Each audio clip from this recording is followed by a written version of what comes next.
And welcome back to Jeff Koinange live at the Strathmore Business School, Strathmore University. This is where we are coming to you with the best political tag team on TV, Dr. PLO Lumumba and Barack with the 2 R's, Muluka. None of them excited about the upcoming visit by the first ever sitting U.S. president. But they have points, making really valid points, and that's why we're talking. Because as I keep saying, the minute we stop talking is the minute we start fighting. Tweets coming in thick and very fast.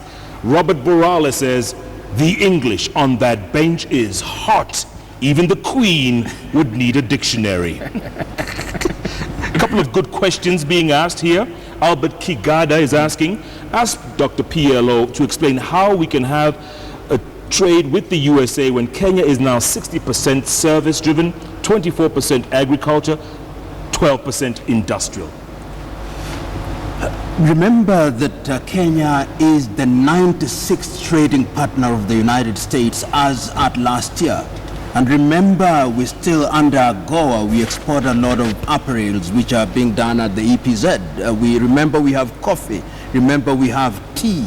Remember that we have other minerals which we can trade. And what one is saying is that we as Kenya must stop exporting primary goods, because primary goods are not that valuable. What we must ask ourselves, what is the value addition? And that is why I keep on saying, because if you look at the context of East Africa, the question of the origin of goods will now be East African. So there are very many areas. Coffee is a good area. We know what Ethiopians are doing. Tea, I've already mentioned. I've also talked about pyrethrum is another thing that we can work on. We used to do very well until the synthetics came. So there are many areas that we can explore. And if we were to look at things from a manner that is in keeping with our size, there is a sense in which we can do it. In the month of May, which are the statistics that are available, our trade with the United States of America was 187 million Kenya shillings. And I believe that we can improve that, because our annual trade with the United States is about 1.1 billion United States dollars. I think that we can improve that and make sure that we move in the direction of having a 10 billion, and we can do it. Yeah, I think that 187 billion, that's probably less than what it costs to plant that grass.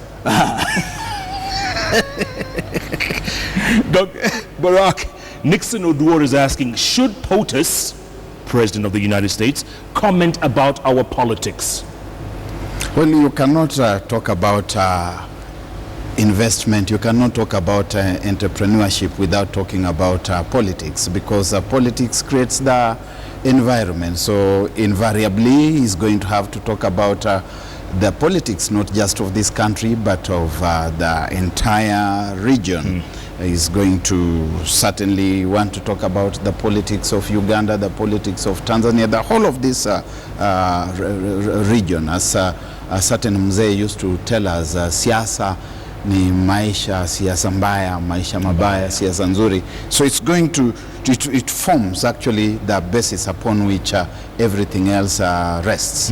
It's a question of how he's going to talk about it, whether it's going to be reading the Riot Act, or whether he's going to be talking as somebody who also respects the hosts. Yeah. But Jeff, really, is human life not politics, everything? Absolutely. So that in the nature of things that we say, when politics stumble, the country pays. So when you are having a conversation with a friendly nation, you are required to raise issues that would affect your relationship. And if we are conducting our political affairs in a manner that is inimical to the relationship between the Kenya and the United States of America, it is good that it is done in a manner with the firmness that opens our eyes, rather than with the arrogance that inflames our anger. And I believe that the Americans will also assess the geopolitical value of Kenya in protecting the Indian Ocean. Geopolitically, we are one of the most important countries on the eastern seaboard of Africa. You cannot ignore that. And if we are playing our politics in a manner that threatens that through our very base ethnic politics, through our corruption, the President of the United States will, in my view, within his right to raise it with the President of the Republic of Kenya, please check corruption, please. De-emphasize ethnicity, talk about issues in your politics, and he'll talk to the opposition when he meets them. Organize yourselves in a manner that is in keeping with trends in the 21st century, not feudal Europe of the 15th century.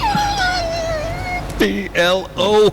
Gentlemen, you alluded to the Global Entrepreneurship Summit and the people who are coming, the personalities, the businesses they are hopefully bringing, the Strive Masiwes of Africa, the Tony Elumelus. Aliko Dangote tried to start a cement plant here in Kenya. He had problems, he had troubles. Yes. He went to Ethiopia last week. He opened a $120 million or $1.2 billion plant in Ethiopia, bypassing this place. What is wrong with this picture? No, and Barack will have a say on this. There is a sense in which we must appreciate that investment is the driver of the quality of people's lives. Recently, I heard somebody saying, remove NYS from Cumberland and take it to Kenya. Where is Kenya? So these individuals must remember that at a forum such as this, we are meeting some of the heavyweights, African heavyweights. We are meeting Aliko Dangote. If he wants to put a cement factory in Kitui, what is the environment? What is the tax regime? So if one were to ask after Monday, when we do what one may call an autopsy or a post-mortem of what will have happened and what will have gained, we'll ask ourselves, there were men and women of means in Kenya. How many of them have given commitment that they are going to invest in Kenya in terms of dollars and shillings? Yeah. That, in my view, will be the true assessment of the success of this conference. How many young men and women have new opportunities? Barack, if Africa and the world's richest black man is having a hard time in Kenya, where's the hope? We are not serious. We pay lip service to investment. In fact, the question becomes, why should we make it so difficult even just to register business in this country? Under the Mwai Kibaki NAC government, we were told that they had now reduced their processes, the number of certificates that you required, that they were putting in place more agreeable tax regime that was going to enable those people to, investors from outside to come and set up shop here in this country. We have not been serious, and that's because of what we have said on this bench before, that people who occupy high office, positions of power, know that one of their foremost benefits is to keep on putting their hand in the till. So you can come up with the best idea for the country, for the economy, for the youth, but so long as I'm not seeing how things are ending up in my pocket corruptly for personal use and benefit, I will frustrate that effort. And beyond this, I think we need to be asking ourselves, who else is coming to this meeting in Nairobi? What kind of opportunities do they provide for capacity development? That are here in Kenya, we are today talking about Uwezo Fund, for example. How does it plug into this entire effort? Are we talking about youth who are prepared for investment? Because if you give them capital without the necessary capacity, that capital goes to waste. That we are going to be talking about market linkages. What kinds of market linkages and potential do we see in this opportunity that has come to our doorstep? That we are talking about technology that is going to be friendly. I saw the other day, and I don't know the details, and therefore I speak upon correction, that somewhere in Lam they are trying to do green energy, wind-powered energy, and people are coming up and saying, we don't want. I saw that. We don't want this. 10,000 acres or 8,000 acres. Take it away. Yeah. Now, these kinds of attitudes, when that's how we are behaving. Because again, how is the citizen prepared to accept investment? That is the citizen going to be friendly to this investment, or is he going to be hostile? We have seen people saying, take it away. If people in Yatta are going to be saying take the NYS and carry it to Kenya. Very soon somebody else is going to be saying take the police training college from Kenya. From Kiganjo. and take it to Kenya. And this is a foreign investor who is hearing Kenyans saying of things in their own country that take them to Kenya. Yeah. How attractive are we going to be? Alfie Gakamo, PLO, says, loving your show. Ask Dr. PLO, how do we unite all African countries to strengthen Africa as a united Africa, the same way Kwame Nkrumah wanted it 50 years ago? I think there is a sense in which the African Union must now begin to focus on an agenda that is going to create an African market. And to their credit, if you look at the speech that was delivered by the chair, Nkosana Dlamini Zuma, last year, about Africa Agenda 2063. The whole essence of Africa Agenda 2063 is that Africa must now begin to market herself as one economic unit. Of course, in the early days, we'll market it block by block, so that the East African bloc, the SADC bloc, the COMESA bloc, the ECOWAS bloc, the Central African bloc, and the Maghreb bloc. And I believe that if that conversation were to be carried out under the aegis of the African Union, and we have institutions such as the Pan-African Parliament, we have the African Development Bank, and we begin to think trade, a number of things must begin to happen. That first of all, we must enhance intra-African trade so that we can import things from Malawi and import power from Ethiopia, from Gibe Dam and Inga Dam in the Democratic Republic of Congo, so that when we have forums such as this, we are saying that we want to improve energy. Why don't we invest in solar? We have no shortage of solar power that we can harness here. Why don't we invest in wind? Kenya has the leading reservoirs in terms of geothermal, because energy is at the very heart of it. So to answer his question, I believe leadership must come from the African Union, and it must be the region strengthening themselves by, number one, removing tariff and non-tariff barriers, and that is already happening within the East African community. Remove tariff and non-tariff barriers in all the regions, and ultimately even remove visa requirements.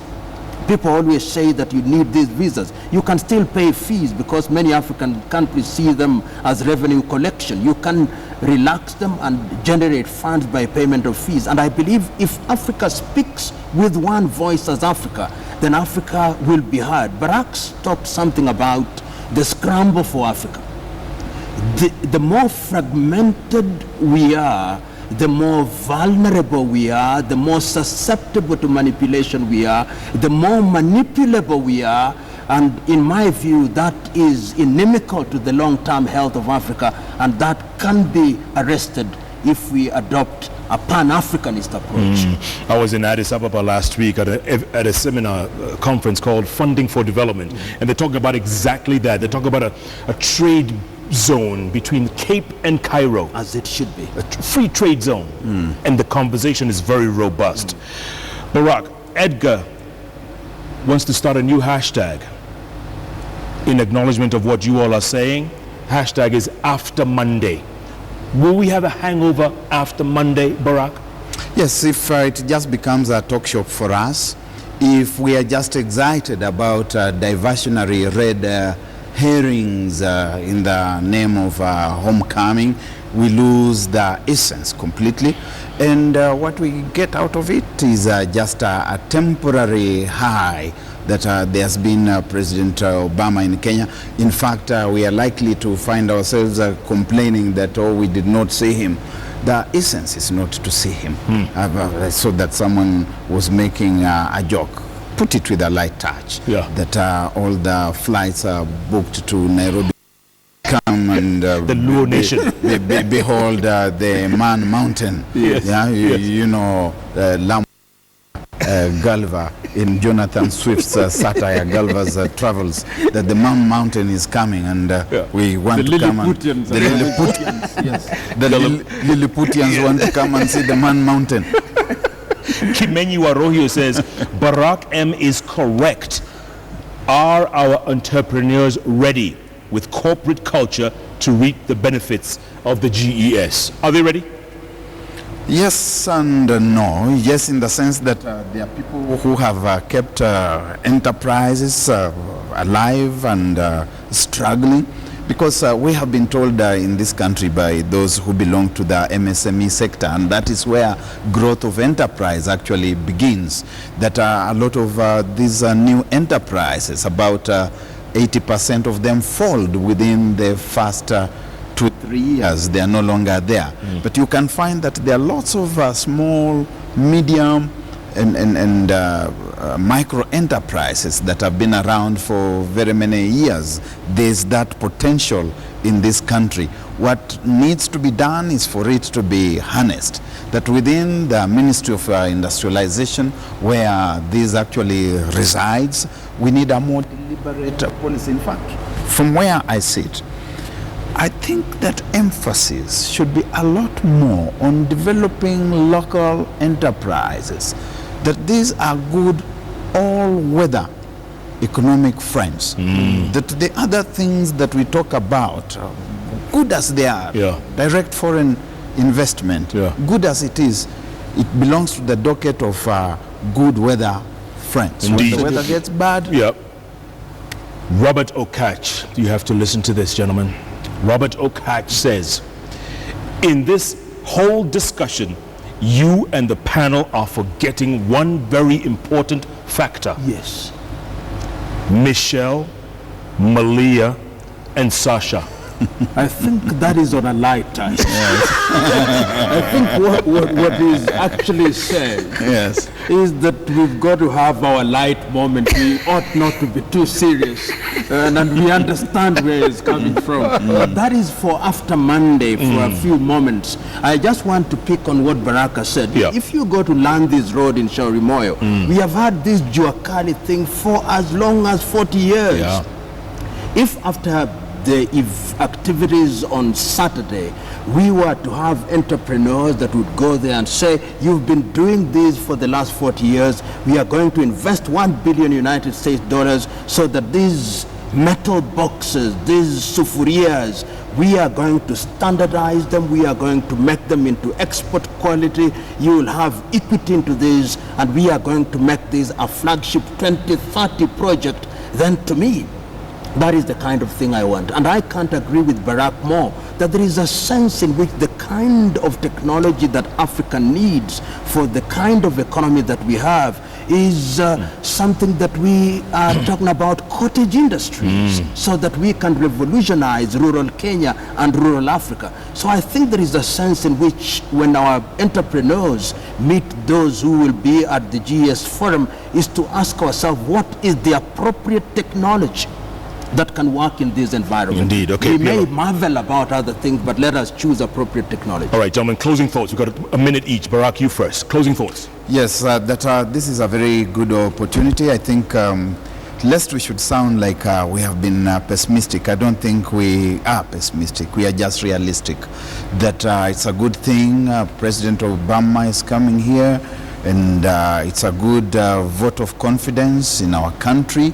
Particularly taking note that this is only the second time that this summit is taking place in Africa, the first one having been in Morocco, of course, and that we should not lose focus of what really counts. PLO here usually talks about losing sight of the gazelle because we have seen the rabbit and we are following the rabbit.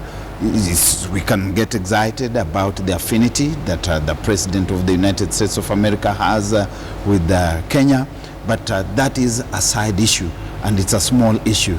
We should ask ourselves, after this meeting in Nairobi, are we ready to start moving forward? Are we ready to start seeing economic transformation in this country? And is the region and the continent able to embrace the pulsating urgency with which Kwame Nkrumah talked about African unity? Because if we don't unite, we go to these assemblies with the beggar's bowl. And this is not about begging, it's about bargaining. bargaining, not begging. PLO, final words. Jeff, my own view is that after the conference on Saturday, we should not remember it as yet another jamboree. What we must realize is that this is an opportunity for all of us to harness the expertise that will be exhibited there, to seize the opportunities. But there is one lesson that we must remember.